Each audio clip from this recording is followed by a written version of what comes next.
రాష్ట్ర వ్యాప్తంగా తీవ్ర దుమారం రేపుతున్నటువంటి ఫోన్ ట్యాపింగ్ కేసులో మాజీ మంత్రి హరీష్ రావుకు, మరోవైపు మాజీ డీసీపీ రాధాకిషన్ రావుకు ఈరోజు తెలంగాణ హైకోర్టులో భారీ ఊరట లభించింది. గతంలో పంజాగుట్ట పోలీస్ స్టేషన్లో నమోదైనటువంటి కేసుని కొట్టివేస్తూ ఈరోజు తెలంగాణ హైకోర్టు సంచలన తీర్పు ప్రకటించింది. ఇక ఇదే విషయానికి సంబంధించి మనతో మాట్లాడడానికి హరీష్ రావు తరపు న్యాయవాది, సీనియర్ న్యాయవాదిగా ఉన్నటువంటి చంద్రశేఖర్ గారు ఉన్నారు. మన అడిగి మనిషి ఈరోజు హరీష్ రావు సంబంధించిన కేసు కొట్టివేస్తుంది. అసలు ప్రధానంగా ఎలాంటి వాదనలు వినిపించారు, కోర్టు ఎలాంటి ఆదేశాలు ఇచ్చింది? నిజంగా అది ఆ కేసులో ఇక్కడ కూడా అంటే మనకు అసలు సంబంధం లేని కేసు అది.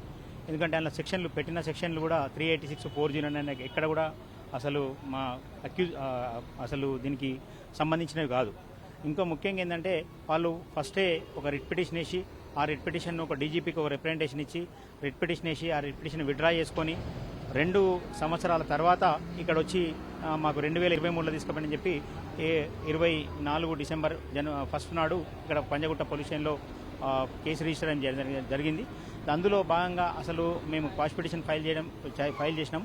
ఆ సెక్షన్స్ ఎవ్వి కూడా అసలు సంబంధమే లేదు ఆ కేసుతోని హరీష్ రావు గారికి.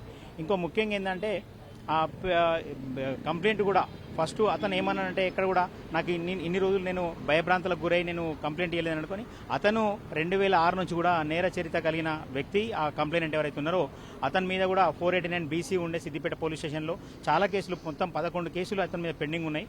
కేవలం ఏంటంటే ఇప్పుడు అతను 3 పార్టీలు మారిన తర్వాత ఓన్లీ ఇప్పుడు ఒక ఎట్లుంటుందంటే షైన్ అంటే మనం గొప్పోళ్ళం అయితే పేరు వస్తుంది, లేకపోతే గొప్పోళ్ళ మీద రాయేస్తానన్న పేరు వస్తుంది.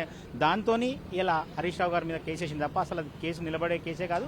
మొదటి నుంచి కూడా మేము అనుకున్నాం, అందుకే క్వాష్ పిటిషన్ ఫైల్ చేసినాం. క్వాష్ పిటిషన్లో నిజంగా కూడా ఈరోజు ధర్మాసనం ఖచ్చితంగా మంచి క్లియర్గా దాన్ని క్వాష్ చేసేసి. అంటే గతంలో పంజగుట్ట పోలీస్ స్టేషన్లో కంప్లైంట్ చేసినటువంటి చక్రధర్ గౌడ్ ఎవరైతే ఉన్నారో అతను చేసిన ఫిర్యాదు మేరకు ముగ్గురిని కూడా అరెస్ట్ చేశారు. ఆ ముగ్గురికి కూడా ఈ రోజు ఊరట లభించినట్టుగా ఆ ముగ్గురికి బెయిల్ వచ్చింది.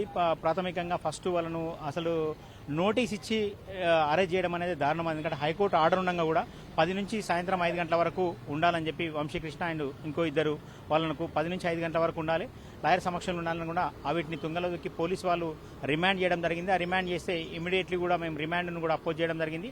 ఆ తర్వాత బెయిల్ కూడా గ్రాంట్ చేసింది.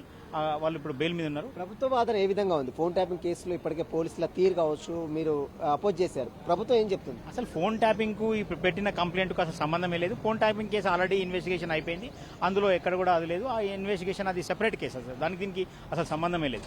ఇక్కడ ఏంటంటే మమ్మల్ని థ్రెట్ చేసి భయపడిచి రాజకీయంగా ఎదుర్కొని అసలు సంబంధమే లేదు. ఆ కంప్లైంటే 24 నెలల తర్వాత పెట్టిన కంప్లైంట్. ఆ కంప్లైంట్లో బేస్లెస్ కంప్లైంట్, అసలు సంబంధమే లేదు. కేవలం ఏదో రాజకీయ లబ్ధి కోసం, ఏదో ప్రచారాల కోసం, లేకపోతే సోషల్ మీడియాలో వాడుకోవడం కోసం తప్ప ఆ కంప్లైంట్లో ఏమీ లేదు. అందుకనే తీవ్రంగా అంటే మెయిన్ కేసు ఇంకా నడుస్తుంది. గతంలో చాలా మందిని అరెస్ట్ చేశారు. మెయిన్ ఫోన్ ట్యాపింగ్ కేసు అనేది ఇంకా కొనసాగుతుంది. దానికి దీనికి ఏమన్నా సంబంధం లేదు? దానికి దీనికి సంబంధం ఏమన్నా? అసలు దానికి దీనికి సంబంధమే లేదు. చక్రధర్ గౌడ్ కేసు ఇంకోటి నిజంగానే ఈయనకి ఏదైనా ఉంటే గ్రీవియన్స్ ఉంటే అందులో పోయి అందులో కూడా సాక్ష్యాలు ఇచ్చిండు. కానీ ఇది కేసు పెట్టడం అనేది పూర్తిగా ఓన్లీ పేరు కోసమే, ఏదో సోషల్ మీడియాలో కొంచెం పెట్టుకోవాలని చెప్పి తప్ప, రాజకీయ లబ్ధి కోసం తప్ప దీనివల్ల లాభం లేదు, ఏది లేదు. అందుకే ప్రభుత్వం ఏం చెప్తుంది? ప్రభుత్వ వాదన ఏ విధంగా ఉంది? ప్రభుత్వ వాదన ఎప్పుడు కానీ ఏం చెప్తుంది, కేసు రిజిస్టర్ చేస్తే దాన్ని సమర్థించుకుంటుంది. కానీ ఆ సమర్థనలో వాదనలో కూడా ఏం లేకుండే వాళ్ళ దగ్గర అసలు ఆ కంప్లైంటే బేస్లెస్ కంప్లైంట్ అది. అందుకే ప్రైమరీ స్టేజ్లనే, ఫస్ట్ ప్రైమరీ స్టేజ్లనే అది కొట్టేషన్ జరిగింది. దీని మీద మళ్ళీ అప్పీల్కి వెళ్ళే అవకాశం ఉందంటారా? వాళ్ళు అప్పీల్కి వెళ్ళినా చూసుకుంటాం, ఎక్కడ కూడా నిలబడే కేసు కాదు అది.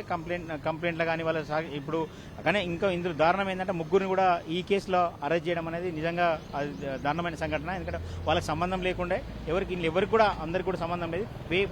కేసు పెట్టడమే ప్రాథమికంగా. ఇప్పుడు ఎఫ్ఐఆర్ కొట్టేసింది కాబట్టి ఈ ముగ్గురు కూడా ఊరట లభించినట్టేనా? వాళ్ళు కూడా క్వాష్ పిటిషన్ ఫైల్ చేసుకుంటే వాళ్ళకు కూడా సేమ్ ఆర్డర్ కూడా వచ్చే అవకాశం ఉంది. Thank you sir. ఇది చూస్తున్నాం, కేవలం రాజకీయ కక్ష సాధింపు చర్యలో భాగంగానే మాజీ మంత్రి బీఆర్ఎస్ లో చురుగ్గా పనిచేస్తున్నటువంటి హరీష్ రావుపై కావాలనే కక్షపూరితంగా కేసులు నమోదు చేశారు. దీన్ని కోర్టులో కూడా తాము ప్రూవ్ చేశాము. ఖచ్చితంగా అతనిపై పెట్టినటువంటి కేసు మొత్తం కూడా పూర్తిగా ఫాల్స్ కేసు కాబట్టి ఖచ్చితంగా దీన్ని కోర్టు కూడా సమర్థించింది. అతనిపై నమోదైనటువంటి ఎఫ్ఐఆర్లు పంజాగుట్ట పోలీస్ స్టేషన్లో హరీష్ రావుపై, అదేవిధంగా మాజీ డీసీపీ రాధాకిషన్ రావుపై నమోదైన 2 కేసులను కూడా అంటే ఇద్దరిని కూడా కొట్టివేస్తూ ఈరోజు తెలంగాణ హైకోర్టు కీలక ఆదేశాలు జారిందంటూ కూడా అటు చంద్రశేఖర్, హరీష్ రావు తరపు న్యాయవాది చంద్రశేఖర్ చెప్తున్న పరిస్థితి. Video journalist Parameshwar, Sunil TV, high court నుంచి.